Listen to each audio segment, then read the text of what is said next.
This is the gospel of the Lord. Praise to you, Lord Jesus Christ. Good morning. The rabbis, and sometimes Jesus is called rabbi, also had disciples.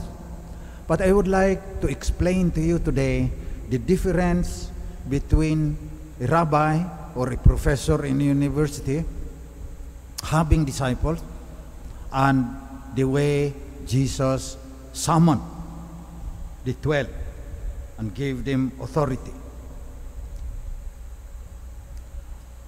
When you go study in a university, you have already decided what the course you will take. Then, you will go through the syllabus of the courses. Tapos, makikichismis ka. Ito ba, magaling itong professor na ito? Sabihin, wag yan. Terror yan. Ito kaya, wag yan, mababa magbigay ng grade yan. Tapos, pipiliin mo na yung angkop para sa'yo. Sa pangangailangan mo. Gusto mo ng madali, ay wag kang pumili ng professor na demanding. Okay? Pangalawa, kadalasan hindi mo nakilala yung professor mo eh.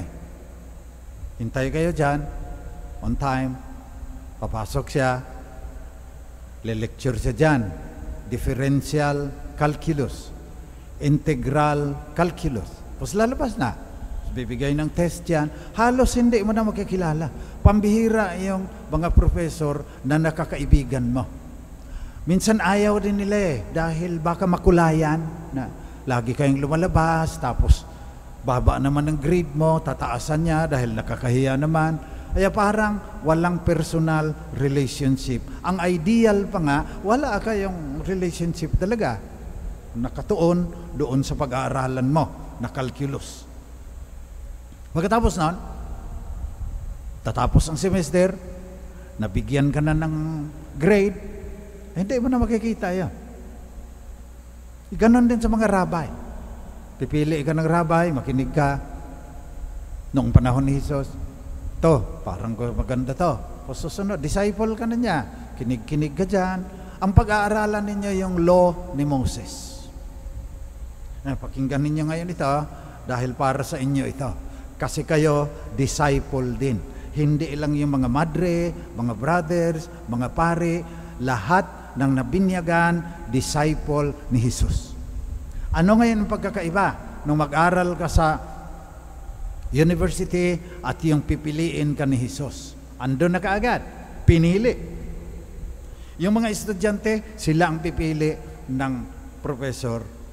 Ikaw, pinili ka ni Jesus.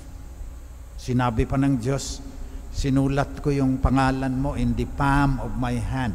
Nakasulat pangalan mo dyan. Makalimutan man ng ina, yung kanya anak. Kasi meron ngayon, nag-a-abortion eh. So may mga ina, nakakalimutan, pinapatay pa nga yung kanilang mga anak. Sabi ni Yahweh, ako, hindi kita makakalimutan, sinulat ko yung pangalan mo sa aking palad, tinatawag kita. So sa halip na ikaw ang pipili, pinili ka ng Diyos. Ang pangalawa, calculus ang pag-aaralan mo pag nag-i-engineering ka. Dito si Jesus ang pag-aralan mo. Yung buhay niya ay dapat maging buhay mo. Iba yan kaysa university. Yan ang gagawin mo bilang alagad, bilang disipulo. So yung pangungumunyon mo, yung pagro-rosary mo, tulong yan, mga tulong yan. They have no value in itself except makatulong sa iyo na makilala si Jesus. At yung buhay niya, magiging buhay mo. Gaya ng sinabi ni St. Paul, I live now, not I, but Christ lives in me.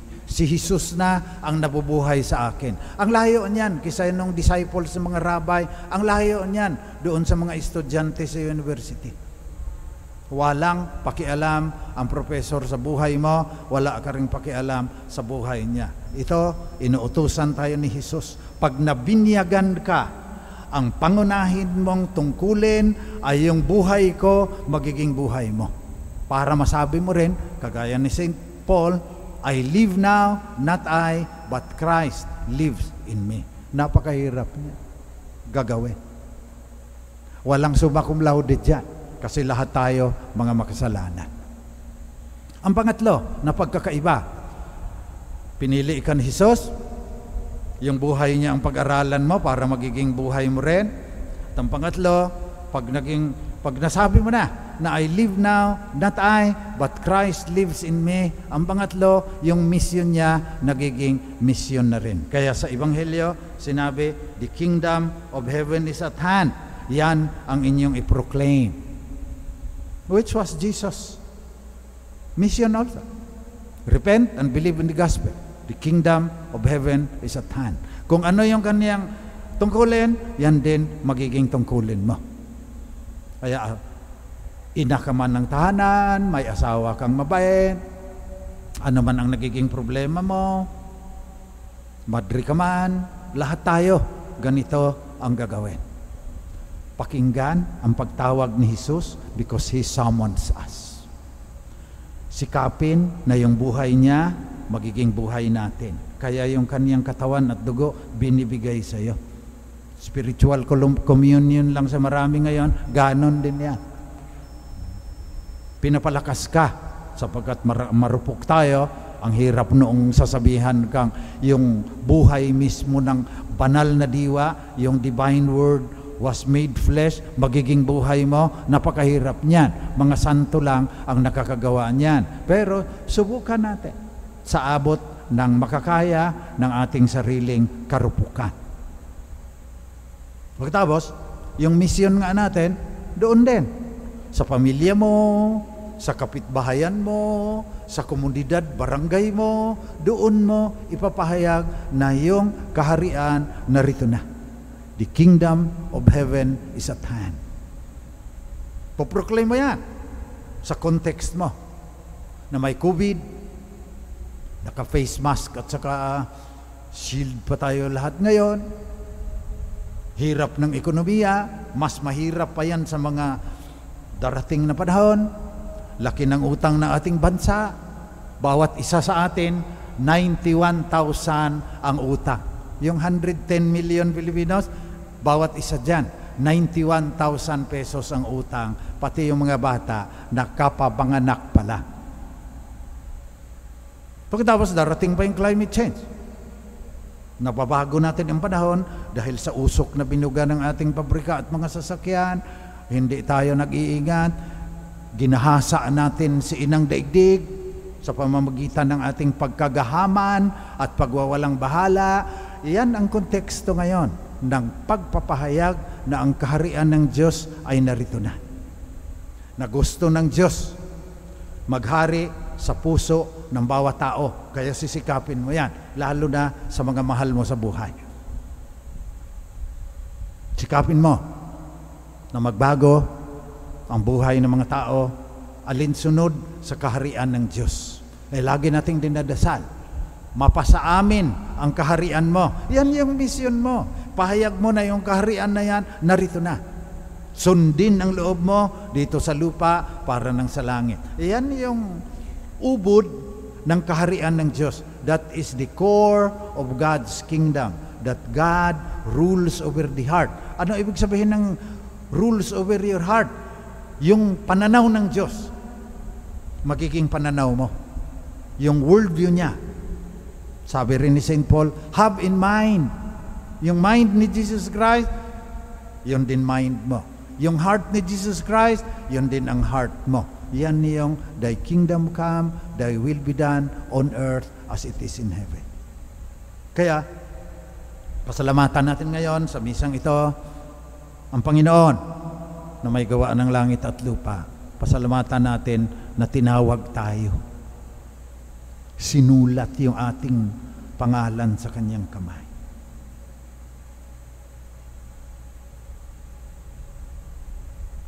Sambahin natin siya. Ngunit, humingi din tayo ng kapatawaran na una, Hindi natin masyadong nakilala si Jesus at hindi tayo nagtagumpay na yung buhay ni Jesus maging buhay natin bilang tunay na alagad, bilang tunay na disipulo. Pagsisihan din natin na nagkulang tayo sa utos niya. Make this proclamation, the kingdom of heaven is at hand. Pagkatapos, sa pagtanggap natin kay Jesus, His body and blood, spiritual man o actual, physical, hilingin natin ang lakas ng loob na masunod natin itong ating misyon to proclaim that the kingdom of heaven is at hand. Kung hindi, yung lagi nating sinasabing, Thy kingdom come, Thy will be done on earth as it is in heaven, magiging hungkag, magiging mga katagang sumasalimpapaw lang sa himpapawid, hindi nakakalanding sa katotohanan ng ating buhay. Sundin natin ang pagtawag ni Jesus. Isabuhay natin ang kanyang buhay. Yung puso at diwa niya, magiging puso at diwa natin. Pagkatapos, sundin natin yung kanyang iniutos na ipahayag na ang karian narito na.